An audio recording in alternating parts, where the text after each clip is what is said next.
guys, it's WAM. Welcome to WAM episode, what, 7? 7. Yeah, 7. Today Double we watched... Today we watched Guardians of the Galaxy 3, which came out pretty recently, but I never saw it in theaters, and it just came on streaming. So. It just came on streaming, and we immediately found out how bad Disney Plus is. Yeah, as a media player, it's just not good. We put it on at subtitles at first, just because I'm known for being very deaf, and immediately what we noticed is it seemed as if the person who was in charge of placing the subtitles specifically tried to put it on whoever's talking's face, like over their eyes, so you couldn't see what was happening. Yeah, all the placement for all the subtitles and everything like that was directly in the exact wrong place that you wouldn't want it. Like, if you could think, God, what would be the worst possible section to put a black bar of text? They put it right there. Yeah, it was really great. Okay, so Guardians of the Galaxy 3, as you might suspect, is a sequel of Guardians 1 and 2. What? And then it gets a little tricky because Marvel can't be clean. It goes Guardians 1, Guardians 2, Avengers Infinity War, Avengers Endgame, Thor Love and Thunder. Or they don't really have much to do in that, really. They're just kind of there. And then it goes the holiday special starring Kevin Bacon, which is also really nothing. It shows a little bit of stuff. We learned that Chris Pratt's character Star-Lord and Mantis are siblings, or at least half siblings. Yeah, kind of siblings. And then we hit this one, Guardians of the Galaxy Volume 3. And this one isn't connected to really the last two noticeably, but it does have to deal with one large change that's happened in this series in Avengers Infinity War, where we saw one of the main characters, Gamora, die to her father, the purple guy. Tihanos, yeah. He threw him in the pit. Threw her in the pit, actually. Threw her in the pit, yeah. In a pretty funny way. He just kind of yucked her in there. It was... I'm so sorry. That is what she did. She did do that. Yeah, so she died in Endgame, but then she came... I completely missed this, I guess, but then she came back from a different universe or something? Or... When Thanos came back to stop them from undoing it, he brought Gamora back with her. And while Thanos dies at the end of Endgame, we see that Gamora is stay put on that Earth. Yeah. And goes off... doing Gamora things. Yeah, just does her own Gamora things. So she becomes a Ravager. Yeah. Guardians of the Galaxy 3 follows the group as they're on Nowhere, starting off their own colony, when suddenly the life of Rocket Raccoon is put in danger due to the Will Porter's character of Adam Warlock. What is the Sovereign? Yeah, is that the gold from people? Guardians of the Galaxy Volume 2. So what they teased at the end of 2 with that guy was like the perfect dude. The perfect Sovereign. He's pretty stupid. They kind of mark on it at like every scene that he's in. He's not very bright. He's I really didn't enjoy his character at first. I thought he was just stupid, and like his face was stupid, and I was like, they could have picked anyone else but this man. It just doesn't look like it. But he kind of grew on me. It was okay. Is he the main reason you don't like We're the Millers, by the way? Question? Yeah, that's exactly why. You just really don't like him? I don't like his face. He looks like a blobfish. So Jason Sudeikis, fine. Jennifer Aniston, fine. I don't know the name of the other girl, but it's all right. Porter. Yes. Too much. But this movie was really just kind of focused on Rocket's backstory. Yes. And just his... I mean, really, it just kind of explores that, and that gives us our timelines only move forward because they're like, Rocket has like 48 hours to live because he gets so beat up by Golden Boy. And for some reason, there's a kill switch inside of him that makes it to where he's not allowed to be healed using electronic means, or else he basically gets electrocuted. Yeah, so like whatever, the bad guys who made him don't want anyone to mess with their tech, and so they gotta go then find said bad guys, and we learn how Rocket has friends, and it's so nice to finally have friends like 5 different times, and then they get exploded or die or whatever. Get shot. The A plot is the Guardians of the Galaxy trying to find ways to unlock the code to save their friend Rocket Raccoon, while the B plot is flashbacks to Rocket Raccoon's life as a test subject with our villain, the High Evolutionary. And I liked his performance a lot. Yeah, I think he did really well doing the like insane genius kind of deal. Mm-hmm. I don't know. He didn't change too much or do too much through the movie besides just be angry. But I guess that's kind of all he really needed to be. Yeah, he's supposed to just be a man driven by like one thing that he's going insane over. That being that Rocket Raccoon could like invent, but all his other subjects couldn't invent stuff on their own. He's a man trying to find the perfect society, trying to make the perfect society by making his own species. And he's done well with almost every aspect, except none of the species he's had have been able to create new thoughts. They're really good at adapting to, not exactly adapting, but they're very good at following commands. But Rocket Raccoon's the only one that's been able to invent. Yeah, because he makes his own, the key card, I guess, to get out of his cage. Is that what he's talking about? Well, he's able to make his own key card. He's able to learn great functions. And he also was the one that told him how to make the perfect species by just telling him how to make them not angry. And I don't speak science bullshit, so I wasn't able to pick up on any of the stuff. It's a filter. There's a filter that's suppressing a thing, and he's like, "Yo, get your filter out of there." And he's like, "The fuck, dude? What are you for real?" That? Yeah. And then he like grills him, like it seems like he's just like sloppy drunk, and he's like, "How the fuck? How did you know that? You know, I made you. How did you know that?" And it's fine, I guess. The whole all the flashbacks are like whatever. Yeah. I wasn't ever excited about them, and they kind of kept just happening, and every time it would start a flashback, I'd be like, dude. I'm a big fan of the flashbacks. Seeing this in the theater, I might have experienced it differently. I liked seeing his backstory. I thought it was heartfelt. I do agree that sometimes it feels a little put on. I think there's more parts I think are genuine than I think are like, yeah, I get it. You're trying to pull at my heartstrings. Yeah, a lot of it's just... Oh, look at this cute animal. Ooh, oh, no, that's unpleasant, isn't it? Mm.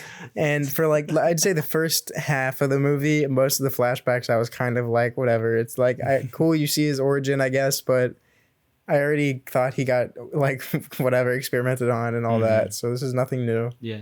I like the beginning one might be one of the best. It's very well shot in the beginning, too. Yeah, this whole movie was a lot better. Visually? I guess a lot more... I don't know how to... Yeah, the cinematography was, I guess, artful is the only way I could really think of a word.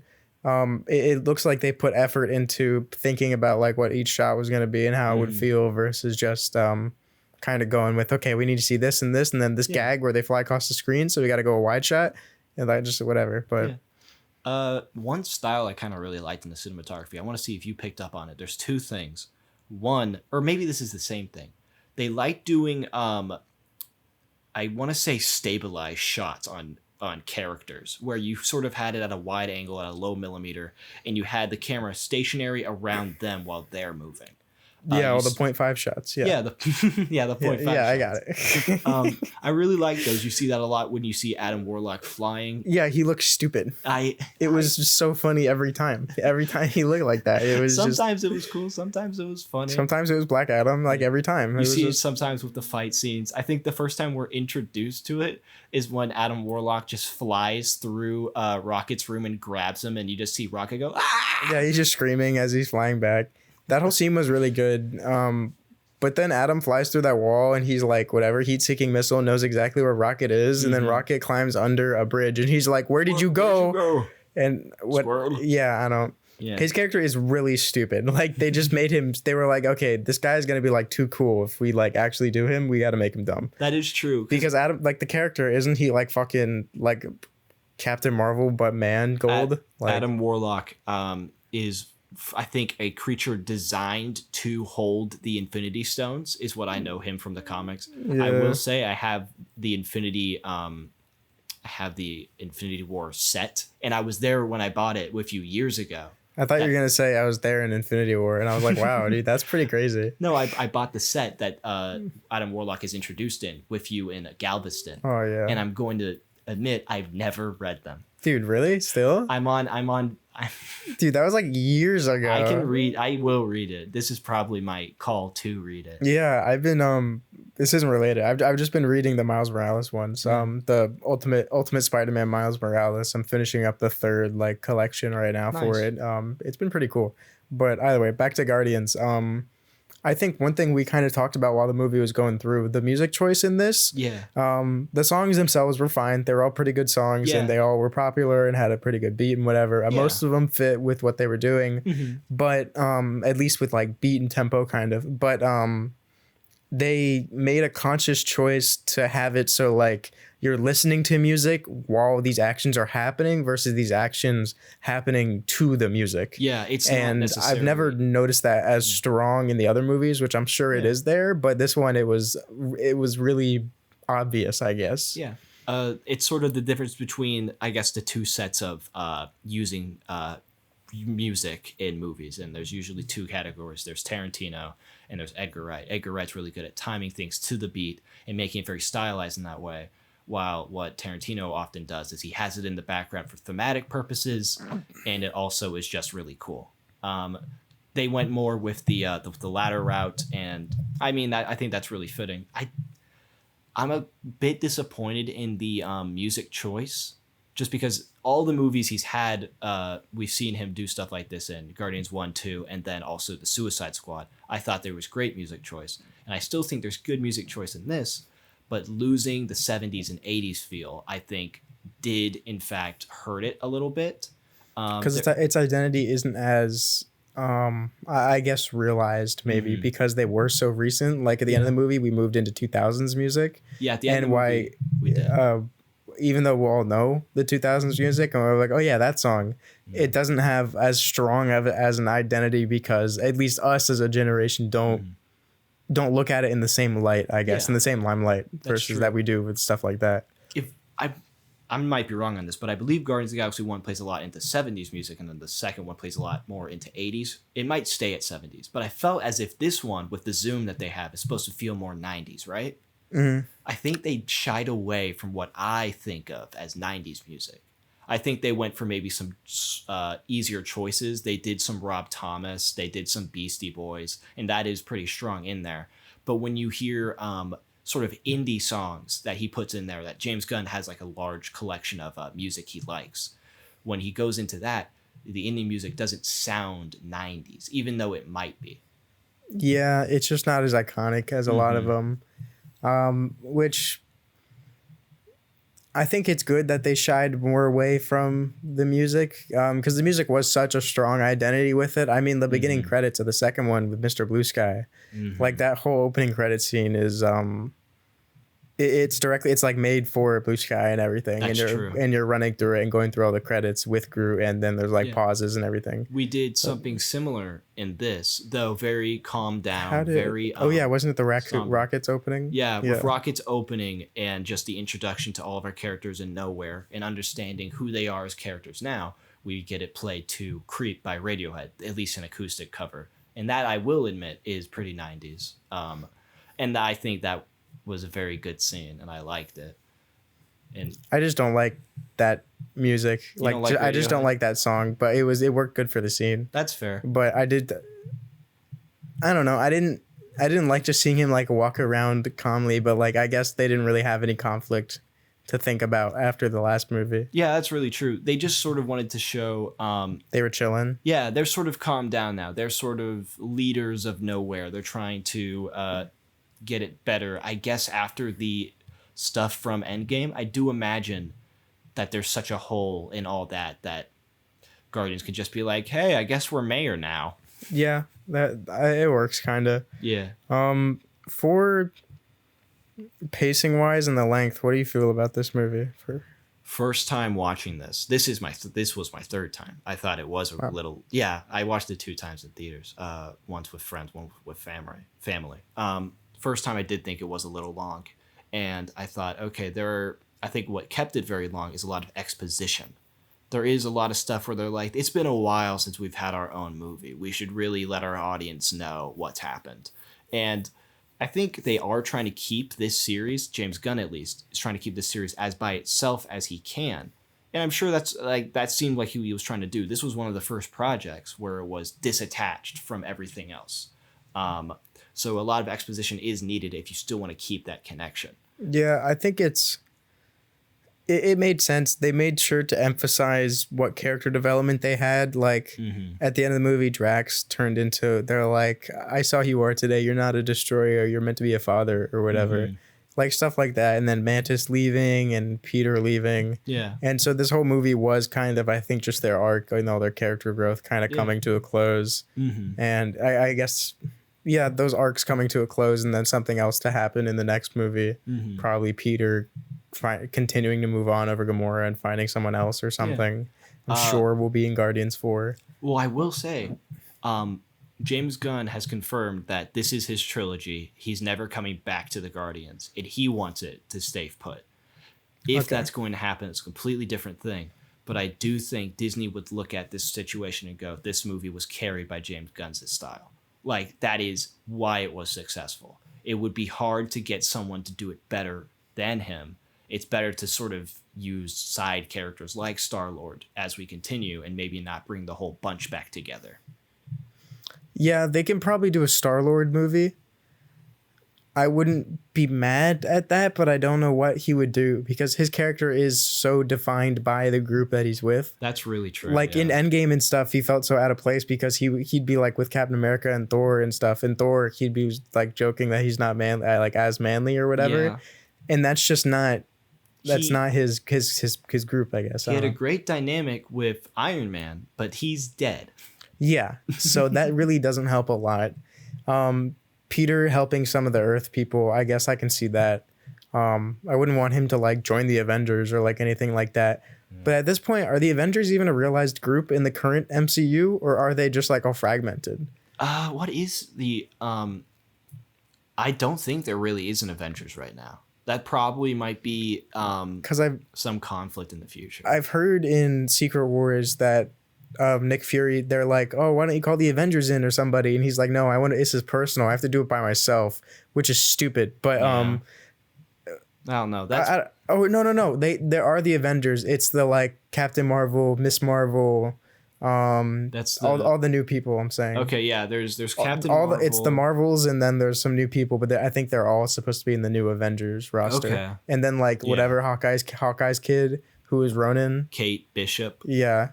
Yeah. Kate Bishop I liked, but She-Hulk.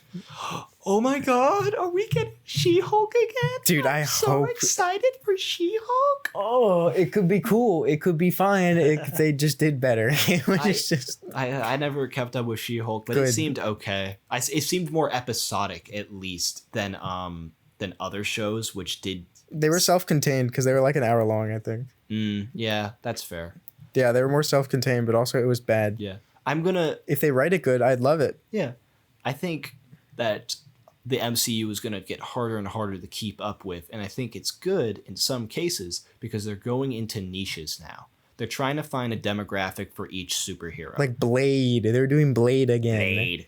Have you heard anything about that production? No. It's god-awful. They've paused and changed directors so many times. They've been running through scripts. The main actor is not happy with anything that's happening. It's going to be a mess. No, it's not going to be good then. The other Blade wasn't already good. People just liked it because it wasn't good. It had that great cheese to it. Yeah, it did.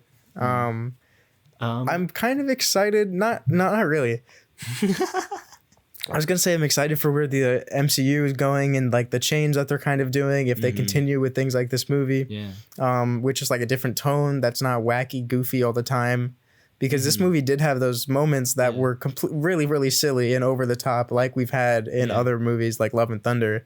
But those moments were earned. Yes. And they weren't every 2 minutes. And so it worked with also just how grim the rest of the plot was. Yes. It was really refreshing and it worked well. But I don't trust Marvel to do that because it's been... When did Endgame and Infinity War or whatever, when did those come out? Is that like 2019? 2018 and 2019. Yeah. Like that's what, 3 years ago? 4 years. 4 years ago almost? Yeah. Yeah. Like that's pretty bad. Like I can't... majority, if not all, Marvel projects since then have been pretty bad. Mhm. And they are doing better by pulling the roster back. And I think they're only going to have 4 movies or something within the next year. I don't know. I think they're But definitely less. pausing movies. Yeah. The Marvels is going to be coming out, I think, by the end of this year. Loki season 2. Yeah, is they're doing gonna the be- McDonald's thing. Yeah, they're doing a McDonald's advertising campaign with a lot of other shows too, Yeah. including I don't know, you wouldn't know this. Devil's a Part-Timer is one of them. I recognize one show. I forget what the others were, though. Yeah, really weird for them to include Devil because that show is just basically like the most fan service anime you've ever seen. Like it's about the devil transporting to a McDonald's. He becomes the worker, and all these women just want to fuck him. Man, that makes me want a quarter pounder. Let me tell you. It's great advertising campaign. Yeah. This movie overall, I thought it was too long. I think they could have ended at the point where Star-Lord and the group are all back at the base and they're having like a little showdown thing, whatever. And they're fighting and they get Rocket back and he's alive. And I was like, good, we can end. And then it kept going. It had a little bit of a long conclusion. Yeah, the conclusion was a little long in the tooth. I just think they didn't add anything that necessarily hurt the movie. It was just, I really didn't need to see them getting everyone off the ship and getting all the animals off the ship. Rocket's little moment with the other raccoons and figuring out he's a raccoon was neat. But then it was just for him to say the funny, and I am Rocket Raccoon. And then they're like, oh, okay. And then it just kind of kept going. I do think if they changed the order of things instead of necessarily cutting anything, I think it would have been more refreshing. Yeah. We have this whole run through where we're saving higher life forms on the ship as it's exploding. They're putting them onto nowhere and trying to save as many people as we can. Yeah, all the kids. And then they do it all again, but this time with every animal because Raccoon has a soft spot for all these animals that have been tortured. We could have easily have had that happen as we're evacuating people as well. It didn't have to be 2 parts. It was like a surprise to the crew, and so it was also fit as a surprise to the audience, kind of. Yeah. But I think we could have had it been higher life forms, and then we add animals as well. He can have the same catharsis, and then we have the final battle after the ship has been evacuated. Yeah. Because we have the final battle in between the 2 offloadings. Where the High Evolutionary finds Rocket Raccoon. The group stops him from his main thing. Yeah, and they rip off his face. Yeah. For the second time. Yeah, again. Great prosthetic. I don't know what he used to hold it on there. He had those little I guess, things on the side. It was like a Handsome Jack thing. It was, yeah. Really is what it was. Except he didn't have a unicorn that pooped guns. And also and made of diamond. Yeah, but it was a real unicorn in there. So that's pretty scary to think about.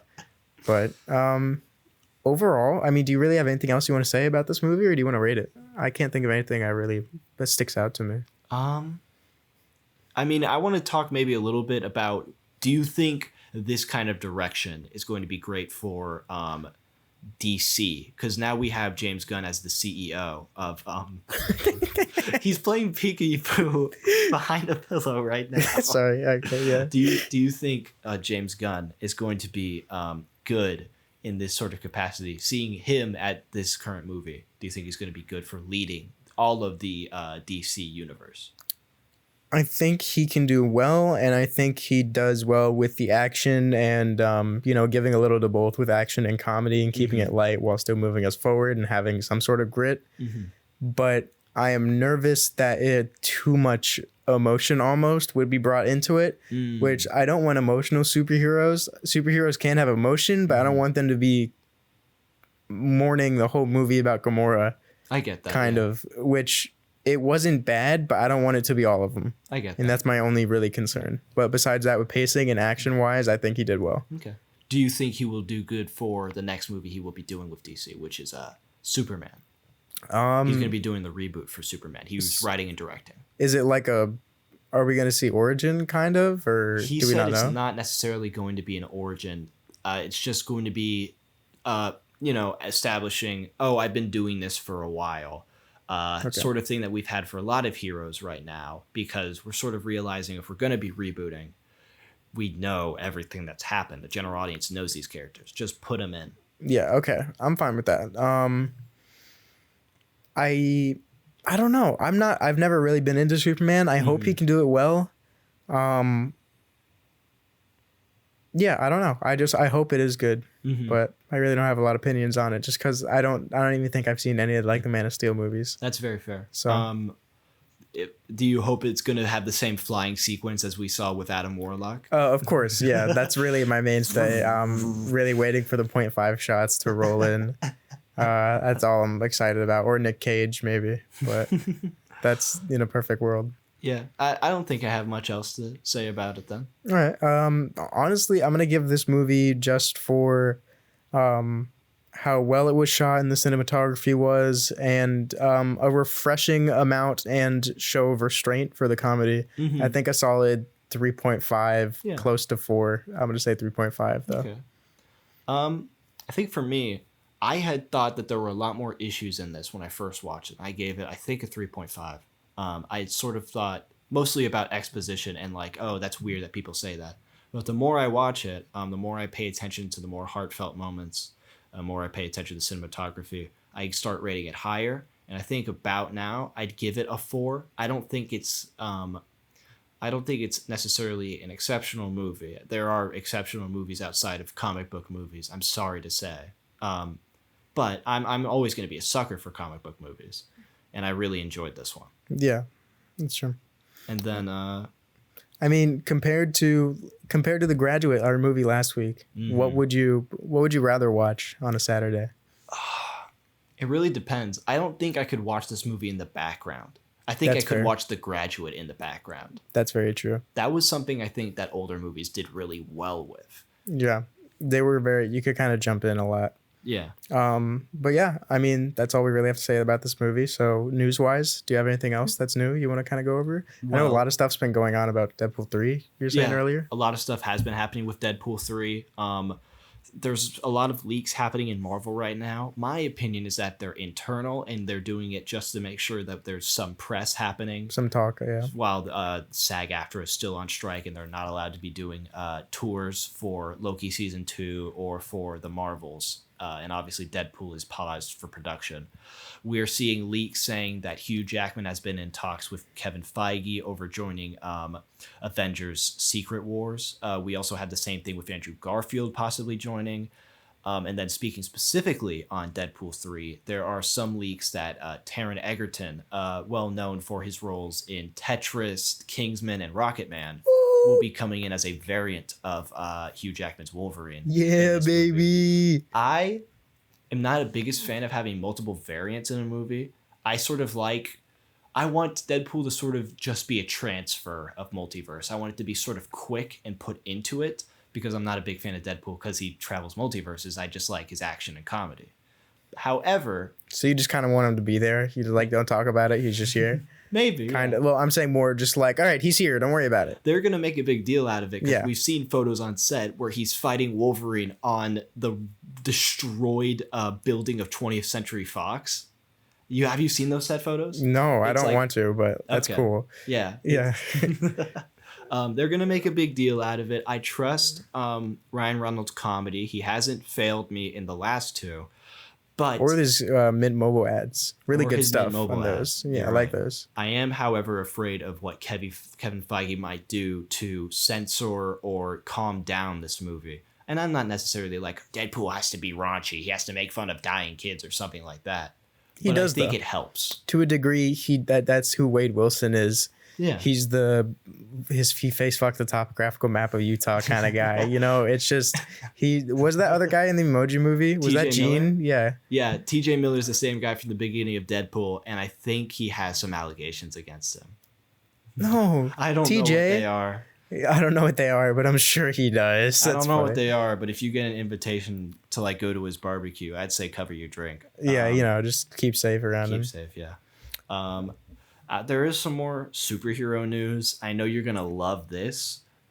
We might watch Blue Beetle as our next one. It just depends on scheduling, but we have for right now gotten tickets. Yeah. And there's some news saying where former video of the actor who is named Angel Manuel Soto, he's talking a lot about how Injustice 2 has inspired his take on Blue Beetle, especially with combat. And I don't know, people don't know this about Nick, but we played Injustice 2 together, and the whole time he was looking at Blue Beetle, especially with his open mouth, and he hated it so bad. Gross. It's just like a smooth clay thing. I've been replaying Injustice. I've had to look at it. It's just so horrible. It's gross. They're covering the mouth for this one, though, and they're having it be a full practical suit. It's not going to be sort of an Iron Man thing where they just kind of put things on him. I've seen the suit in person when I did the Warner Brothers tour. It looks pretty nice. The head's huge, but you kind of have to have it be that way. Yeah, but that's cool. Yeah. I'm glad it's practical. In this movie, too, we were talking about in Guardians, there's a lot of practical makeup. And you said it might be the movie with the most practical makeup like ever, but I didn't know if that sounded right. But it definitely has a lot. I'm not sure if it's true. At the time, I had saw some article talking about how this has the most actors in prosthetics or practical makeup to like that degree. And you see that when we traveled to a planet called Counter Earth. You see a lot of people that are representing animal people.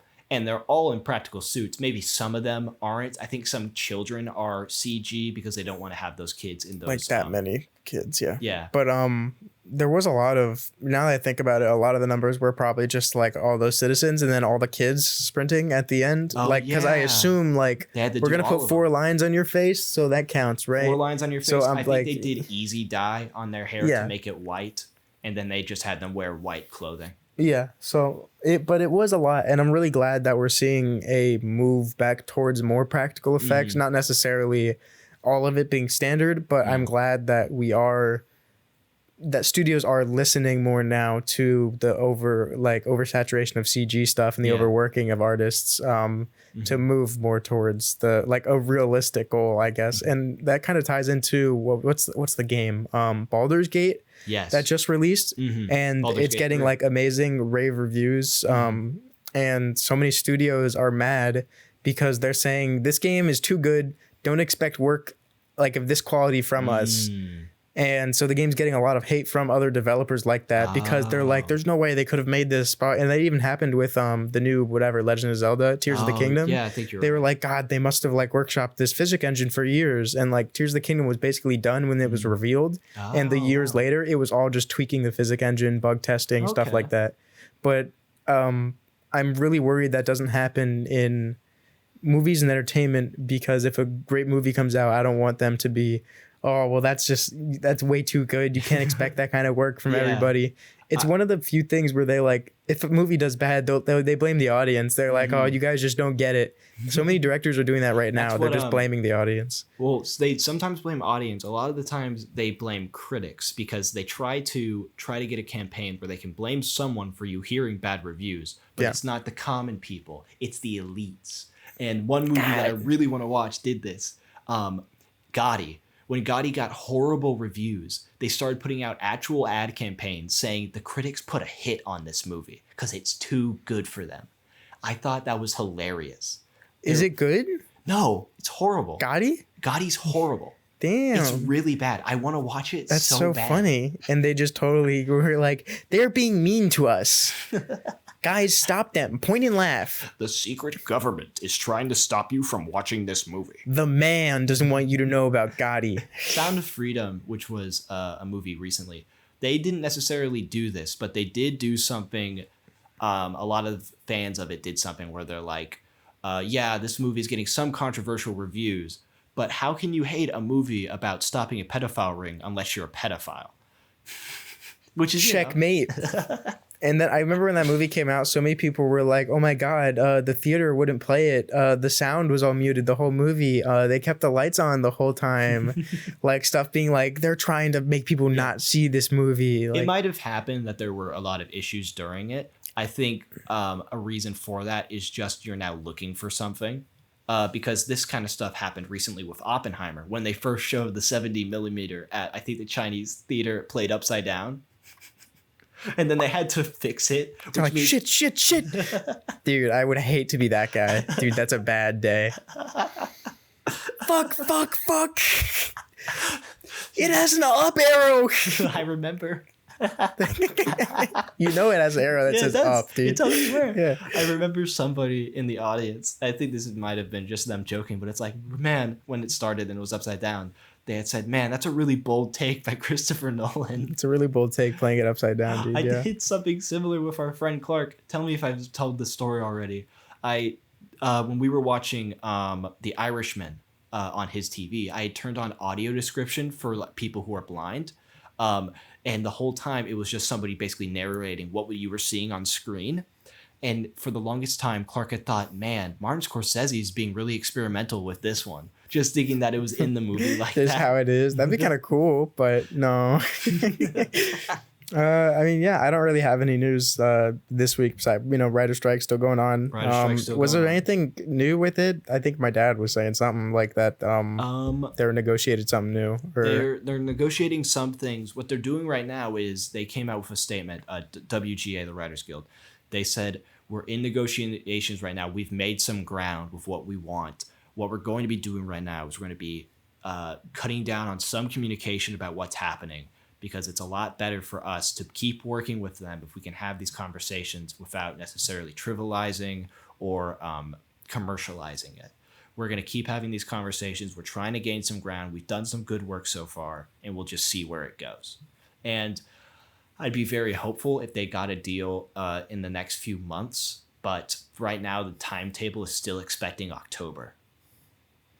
Yeah, I just don't. I mean, for how long we're going to be feeling this in terms of like industry wise and content, I think we're going to, let's say it's until October. We're not going to be done with the effects like until mid next year or something, I think one advantage we have, at least for a consumer at this rate, is we have such a binge culture now, and we have so much media we can watch. That is true. There's a lot you can fall back on. 2008, 2009, we had to have a new thing immediately. Nowadays, they're running a lot more reruns. They're doing Saturday Night Live reruns, all the talk show reruns. They're putting, we talked about this last episode, they're putting She-Hulk and other shows from Disney Plus onto ABC. We are going to be seeing not necessarily new content production, but new content for your personal self. Places that like all those movies and that media just hasn't seen before. So a lot of audiences that might have never seen like Miss Marvel or She-Hulk will now be seeing that on their ABC thing, which can introduce a much bigger audience. And I hope they continue to do that afterwards. But this also means, like we both discovered last week, we might be able to get more Destroy, Build, Destroy now, which is pretty incredible. Cast. The whole, dude, that'd be amazing if that guy came back. The 25th anniversary. Yes. Oh, I'd be so happy. Angry and on crack. Destroy, build, destroy. Dude, that'd be so good, man.